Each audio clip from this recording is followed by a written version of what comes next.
난해한 문제를 하나 가지고 시작하는데요. 그 문제라고 하는 것은 이런 질문입니다. 과연 개개인이 하나님께 제물을 혹은 예물을 드릴 수 있는가 하는 그런 질문을 전제로 시작하는 것이 오늘 본문입니다. 상식적으로 하나님 앞에 제물을 드린다, 예물을 드린다라는 것을 생각해 보았을 때 그 제물을 드리기 위해서 제물을 드리는 사람은 반드시 하나님 앞으로 나와야 합니다. 그렇다면 앞서 제공되었던 질문은 이렇게 바꿔 질문할 수도 있을 것 같은데요. 사람이 제물을 드리기 위해서라면 하나님 앞에 나올 수 있을까? 당연한 소리를 당연하지 않게 하니까 굉장히 당황스러워 하시는 표정들이신데, 당연한 것이 아니기 때문에 질문을 드리는 겁니다. 이 질문에 대한 성경의 답은 무엇일까요? 성경은 이렇게 이야기하는데요. 사람은 결코 하나님 앞에 나올 수 없다. 그가 심지어 제물을 드리기 위해서라고 할지라도 그는 절대 하나님 앞에 나올 수 없다. 성경은 이렇게 그 질문에 대해서 일단락합니다. 왜 성경은 이렇게 단호한 태도를 취하고 있을까요?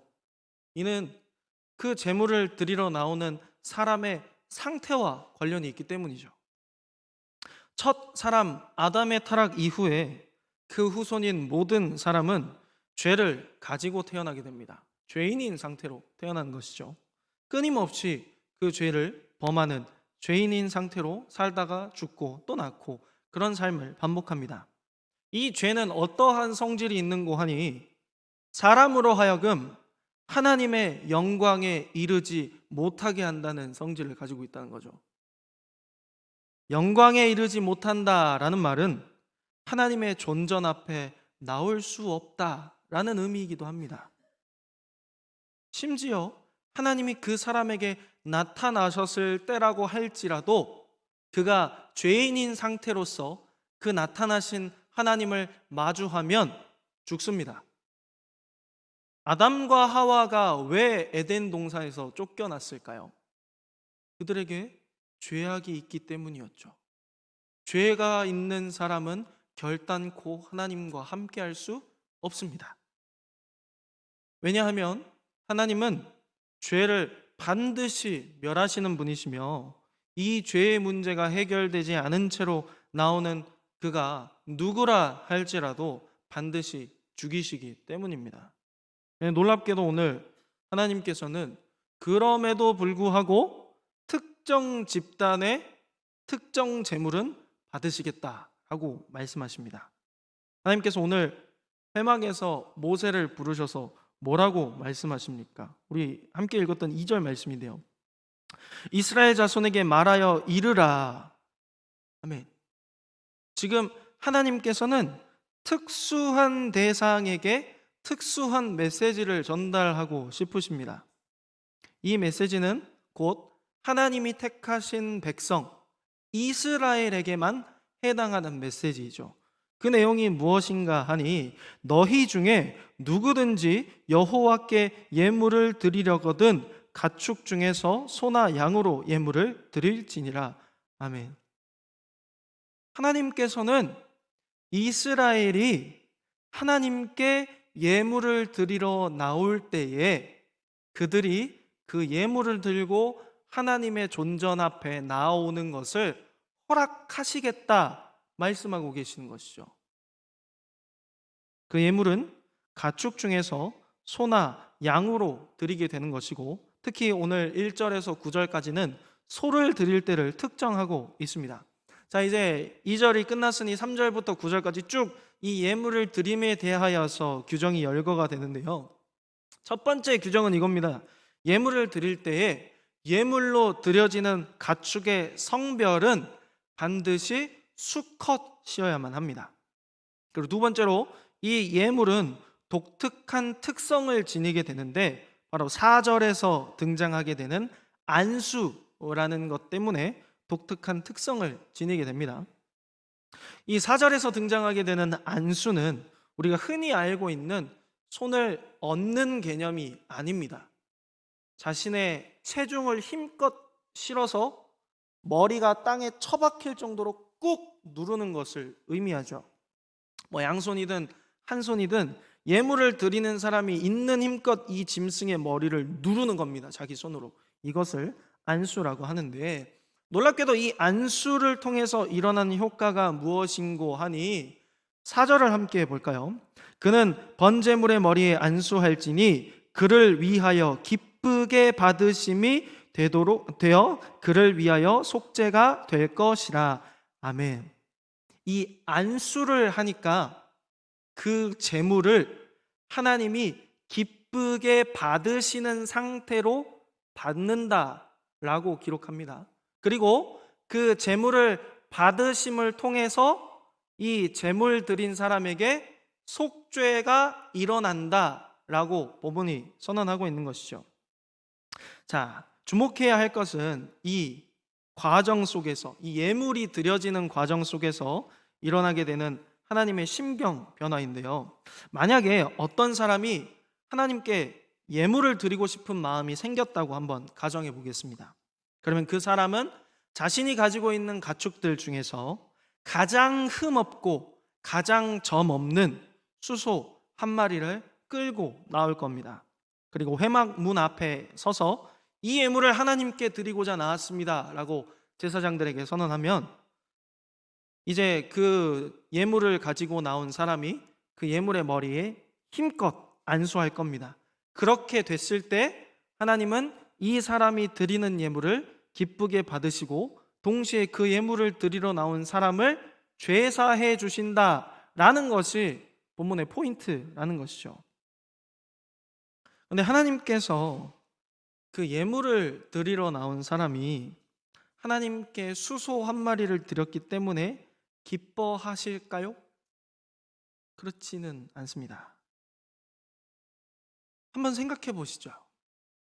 안수했기 때문에 예물을 드리는 사람은 죄가 없어졌습니다. 그럼 이 사람의 죄는 어디로 갔을까요? 안수를 한 제물에게 죄가 뒤집어 씌워진 겁니다. 이것을 우리는 전가라고 하는데, 이 죄가 뒤집어 씌워진, 그러니까 한마디로 죄 있는 상태의 짐승을 하나님이 받으시는데 어떻게 받으시냐면 기쁘게 받으신답니다. 이게 굉장히 이상한 포인트입니다. 하나님은 분명히 죄 없는 자들을 기뻐하십니다. 죄인인 상태로 하나님의 존전에 나아올 때 하나님은 그 모두를 죽음에 이르게 하시는 거룩하신 분입니다. 그런데 어떻게 거룩하신 하나님이 죄가 뒤집어 씌워진 짐승을 기쁘게 받으실까요? 이상하지 않습니까? 하나님께서는 제물 드린 것 때문에 기뻐하시는 게 아닙니다. 그 제물이 얼마나 흠이 없고 얼마나 점이 없기 때문에 기뻐하시는 게 아니라는 거죠.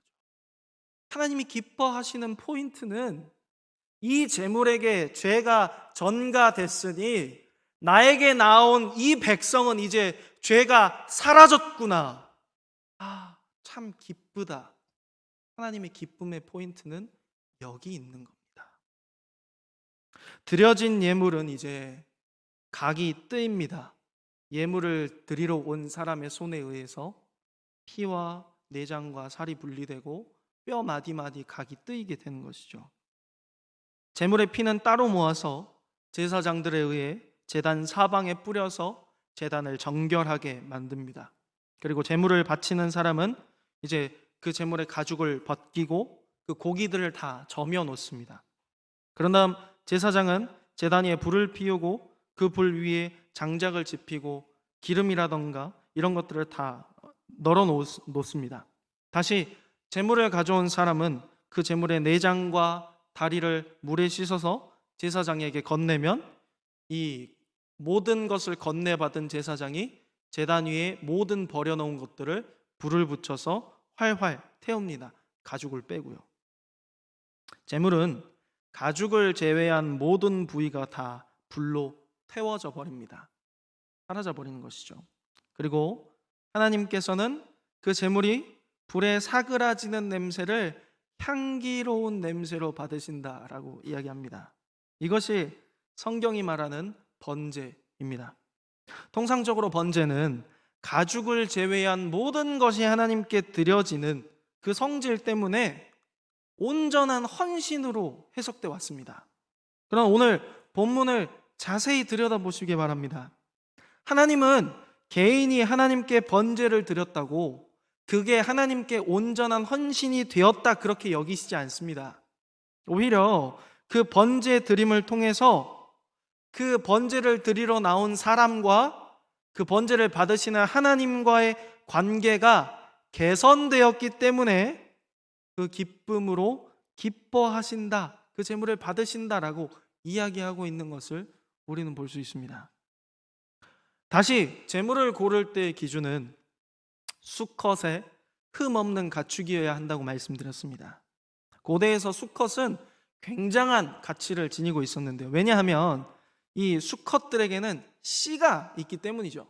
번식을 위해서입니다. 특히 짐승들 같은 경우에는 우월한 수컷의 종자를 생산해서 후대의 짐승들을 더 개량하고 더 질 좋은 짐승들을 얻어내야만 하기 때문에 이 흠 없고 점 없는 수소의 가치는 굉장했다라는 것이죠. 오늘날엔도 마찬가지인데요. 제가 얼마 전에 한우 품종관리협회에서 책정한 씨수소 한 마리의 가격을 보았습니다. 약 얼마일까요? 놀랍게도 2,630억 원에 해당한다고 합니다. 한 마리의 가치가요. 그러니 이 번제는 굉장히 비싼 번제입니다. 그런 수컷은 당연히 흠 없도록 관리돼 왔을 겁니다. 태어날 때부터 품종 개량을 위해서, 종족 번식을 위해서 애지중지 주인이 키워왔을 겁니다. 열악한 환경에 내몰지 않고 여리디여린 맛있는 풀들만 먹여오면서 고생 한번 시켜본 적 없는 소일 겁니다. 주인의 마음에 말썽을 피워본 적도 없을 걸, 그런 순결한 짐승일 겁니다. 그 짐승들이 도대체 무슨 죄가 있습니까? 근데 어느 날 자기 주인이 하나님께 예물을 드리고 싶다고 소 한 마리를 택하라고 합니다. 그리고서 주인이 택한 소는 병들고 다리 저는 소가 아닌 흠 없이 자라온 소들 중에서 가장 아름다운 수소 한 마리, 가장 뛰어난 한 마리를 고르는 것이죠. 그리고서는 그 수소를 회막문 앞으로 끌고 갑니다. 끌고 가면서 얼마나 마음에 갈등이 됐을까요? 그러나 마침내 그 회막문 앞에 딱 도착했을 때에는 이미 돌아서기엔 늦었습니다. 회막문 앞에서 그 소의 머리에 손을 얹어 내 죄가 이 소에게 전가됐다 그렇게 선언합니다. 이제 주인의 죄를 전가받은 소는 주인의 죄를 뒤집어 쓰고 죽임 당합니다. 근데 여러분, 죄를 지은 건 누굽니까? 주인입니다. 근데 죽는 건 누구입니까? 누구라고 하기도 그렇지만 짐승이 죽습니다. 생각해보면 지금 아무 잘못 없는 소는 주인의 죄를 가진 채로 하나님 앞에 죽임 당하는 겁니다. 그런데 거룩하신 하나님께서는 기꺼이 그 죽임 당하는 소를 기쁘게 받으십니다. 죄를 가진 채 태워지는 그 소에게서 역겨운 죄의 냄새가 난다라고 말씀하시지 않고 오히려 향기로운 냄새라고 칭해 주십니다. 당연히 비싼 수컷소가 주인의 죄를 뒤집어 쓰고 가죽을 제외하고 다 태워져 버렸으니까 이 제사는 참 비싼 제사일 겁니다. 그래서 하나님은 그 소의 가격이 비싸기 때문에 그 냄새를 향기롭다라고 칭하시는 걸까요? 아니라는 거죠. 재물이 비싸기 때문에 하나님이 그 재물 드려짐을 향기로운 냄새로 받으시는 것이 아니라는 겁니다. 가장 가치 있고 값비싼 제물을 드렸기 때문에 기뻐하시는 게 아니라 그 제물을 드려서라도 내 백성이 죄 없는 상태가 됐기 때문에 그걸 기뻐하신다는 거죠. 하나님은 맞습니다. 하나님은 한낱 소 한 마리보다도 죄 있는 그 백성이 죄 사함 받는 것을 더 기뻐하시는 하나님이시라는 겁니다. 자기 백성과 하나님 사이를 가로막는 죄의 상태가 해결됐다는 그 증거로 번제물이 타올라가는 그 냄새를 하나님이 받으실 때에는 이 타는 냄새를 통해서 내 백성의 죄가 사라졌구나. 너무 기쁘다. 참 이 냄새가 향기롭구나. 이렇게 평가하신다는 거죠. 그렇다면 이제 꼭 소를 사용해야만 죄가 사라지는 것일까요? 그렇지 않습니다. 본문 이후절들에서는 양과 염소, 심지어 비둘기들을 통해서라도 가능하다라고 말씀하십니다. 즉 하나님은 재물에 집착하시는 분이 아니라는 거죠. 어떤 예물을 드리느냐를 보고 죄를 사해 주실지 안 사해 주실지를 판단하시는 분이 아니라는 겁니다. 하나님의 마음은 온통 자기 백성의 구원에만 있습니다. 그래서 그 재물의 사회적 가치가 어떻든지 간에 재물이 타는 냄새는 자기 백성들의 죄가 사해졌다는 증거이며 하나님이 가장 향기롭게 받으시는 냄새가 되는 것이죠. 그 근거가 무엇일까요? 이 일이 행해지고 있는 장소가 있습니다. 오늘 본문에서 계속 반복되는 장소인데요. 혹시 찾아보셨을까요? 바로 이 일들은 회막 문 앞에서 진행되고 있습니다. 하나님께서는 이스라엘에게 성막을 주셨습니다. 이 성막은 하나님이 이스라엘과 함께 광야를 이동하실 때에 하나님의 임재의 상징으로 지어지는 것이죠. 이 성막은 하나님께서 특별히 선택하신 레위 지파 아론의 후손들만이 제사장으로서 성막 안에서 봉사할 수 있었습니다. 자, 그렇다면 그 사람들을 제외하고 이 성막 안에 들어가면 어떻게 될까요? 죽습니다. 그렇기 때문에 지금 제물을 드리러 나온 사람도 아무리 값비싼 제물을 들고 왔어도 회막문은 절대 넘지 못하는 거죠. 그 회막 안에는 누가 계시기 때문에요? 하나님이 임재해 계시기 때문에요. 하나님의 존전 앞까지 왔는데 그 회막문을 넘지 못합니다. 하나님께 예물을 드리러 와서 죄가 사해졌다고 선언은 받지만 그 회막 안에 들어갈 수가 없어요. 여러분, 이 번제가 드려지는 상황을 머릿속에 한번 그려보시기 바랍니다. 그 하나님이 이 문만 넘어가면 계시는데 나는 겨우 이 가죽으로 된 문 하나를 넘지 못한 채 그냥 돌아가는 거죠. 심지어 그 회막 안에서 수종드는 레위인들마저도 들어갈 수 없는 구역이 있습니다. 성소와 지성소죠. 1년에 딱 한 번 대속죄일의 대제사장이 지성소에 들어가는 거 빼고는 그 누구도 들어갈 수가 없습니다. 들어가면 죽기 때문이죠. 왜 그렇습니까? 그곳은 거룩하신 하나님이 임재해 계시는 곳이기 때문입니다. 그 거룩하신 하나님 앞에 죄인된 우리가 나아갔을 때 필경 죽게 되기 때문이죠. 거룩하신 하나님은 거룩하지 못한 인간들에게 참 위험하신 하나님입니다. 그런 하나님이 거룩하지 않은 사람들을 부르십니다. 그들의 부르심에는 그 어떤 이유도 조건도 없습니다. 그저 하나님이 기쁘신 뜻에 따라 그들을 부르십니다. 뿐만 아니라 택하여 부르신 그들을 자기 백성이라고 칭해 주십니다. 그리고 그 백성들이 죽음을 면하게 하기 위하여서 재물에게 그들의 죄를 전가하는 방법을 알려주십니다. 재물 드림을 통해서 죄의 문제가 해결된 자들은 진정으로 하나님 앞에서 자유함을 얻게 하는 것이죠. 하나님은 이것을 가장 기뻐하시고 이것을 가장 바라시는 분입니다.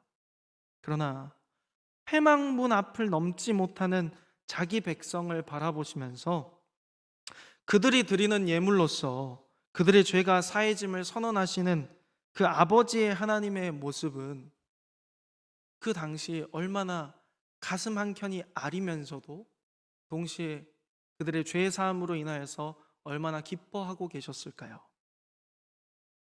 하지만 그러한 제사 제도를 주셨다 할지라도 짐승 제물로서 죄 사함 받는 것은 어디까지나 한계가 분명히 있습니다.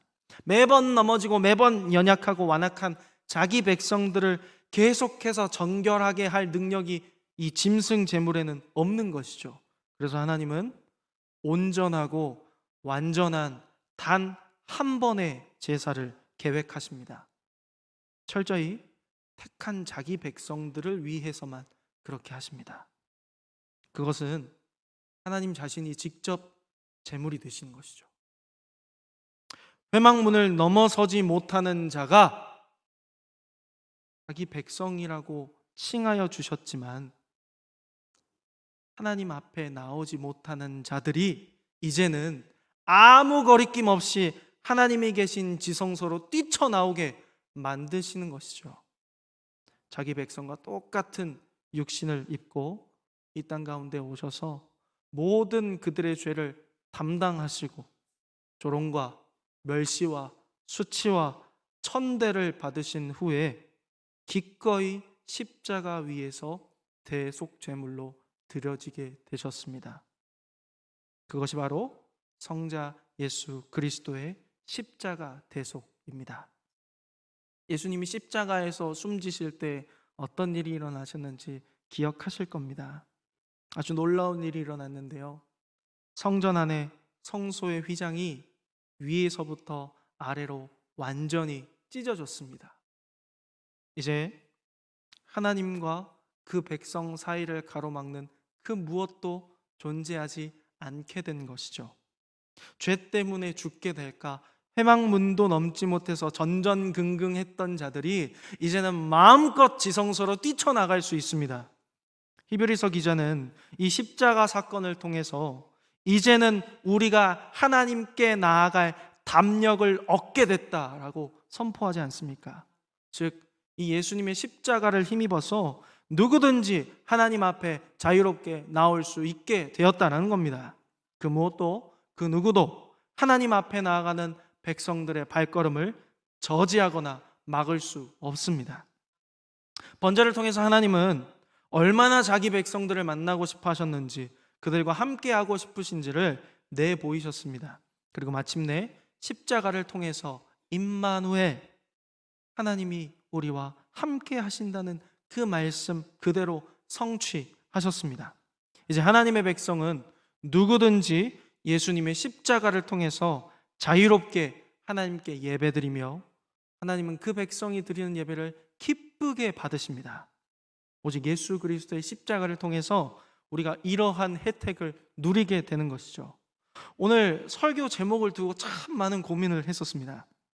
어떻게 하면 값비싼 향기라는 개념과 은혜 누림이 동시에 드러나는 제목을 지을 수 있을까 참 고민을 많이 했는데요. 공교롭게도 이 향수라는 단어에 그 두 가지의 뜻이 다 들어가 있습니다. 한자는 다르지만 향수는 향 중에서도 고급지고 비싼 향을 액체로 만들어서 뿌리거나 바르는 것으로 알고 있습니다. 향수의 또 다른 뜻으로는 혜택을 받아 누리다라는 뜻이 있습니다. 사랑하는 성도 여러분, 우리의 성도의 향수는 무엇입니까? 십자가입니다. 십자가가 하나님 보시기에 가장 향기로운 냄새가 되는 것이죠. 왜요? 그 십자가를 통해 우리 죄가 사해졌다는 확증이 되기 때문입니다.